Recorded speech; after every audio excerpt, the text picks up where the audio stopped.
I'm the orphan girl adopted by the Moretti family, which was the biggest mafia family on the East Coast. The current Don Grayson Moretti was my best friend growing up. At a family banquet, somebody slipped him an aphrodisiac and I slept with him. Good news, the experience was incredible. He was absolutely massive and we went at it 8 times in a single night. Bad news, I'm pregnant. He's just put out a massive bounty, ordering every man he has to hunt down the woman who vanished from his bed a month ago. The Moretti family has eyes on every street in New York. Not even a rat can dig a hole without him knowing. I forced my face into something calm and clapped him on the shoulder. Gray, that girl from that night. Did you find her? What are you going to do? Grayson let out a cold laugh. Break every bone she's got. Burn her to ash. Scatter what's left. At a family banquet, I slept with Grayson Moretti, the don of the most powerful mafia family on the East Coast. The next morning, he put out a citywide bounty hunting the woman who disappeared from his bed. I forced myself to look calm and clapped him on the shoulder. What if she's carrying your kid? I watched his closed eyes. Grayson lifted his lids. His irises were the deepest ice blue, the fireplace flames dancing in them. Bastard or not, she's done. He tipped the pills into his mouth and washed them down with whiskey. I want this woman erased from New York. The glass hit the oak table with a dull thud. Cheap perfume. Trash. Not worth my time. He pulled out a handkerchief and dabbed his mouth. Sloppy work. Has to be one of Fontaine's pawns. They actually think climbing into my bed gets them the Southside docks. My fingers curled against my belly, nails digging into my palm. Maybe she wasn't after the docks. Grayson sneered. If it's not the docks, it's money. Anyone who tries to play me pays for it. He stared at the surveillance still, disgust in his eyes. Anyone stupid enough to pull this shit under my nose ends up in the East River. My stomach turned over. Acid rose in my throat, and I clamped my mouth shut and swallowed it back down. My esophagus burned. What's wrong? My stomach's off. I turned my head away.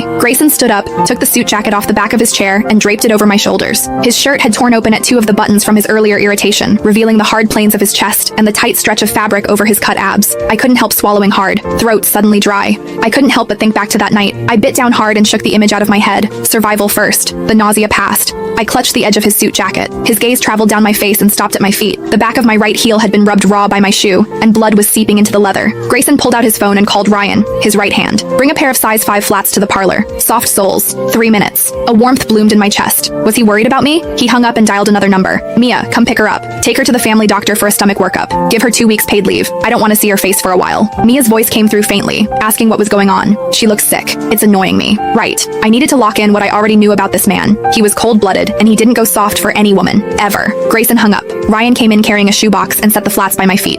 Grayson, the shoes are here. Tech says the Meridian footage needs 3 more days to restore. Keep at it. Turn the city upside down. Find her. Ryan stepped out. Grayson walked over and kicked my heels under the coffee table. You're this fragile? The Morettis don't feed you? He watched me change shoes and stand up. If they don't fit, don't wear them. No one's forcing you. I looked at the side of his face, his jaw tight. He was good to me. For as long as I could remember, the number of women who got to stay close to him could be counted on one hand. I was the one he was most generous with. Money, patience, all of it. But if he ever found out that I was the trash he was talking about, the pawn who'd played him, I knew he'd drag me to the family's execution ground himself and put a bullet in my head. I folded the suit jacket and laid it on the couch. I'm heading back.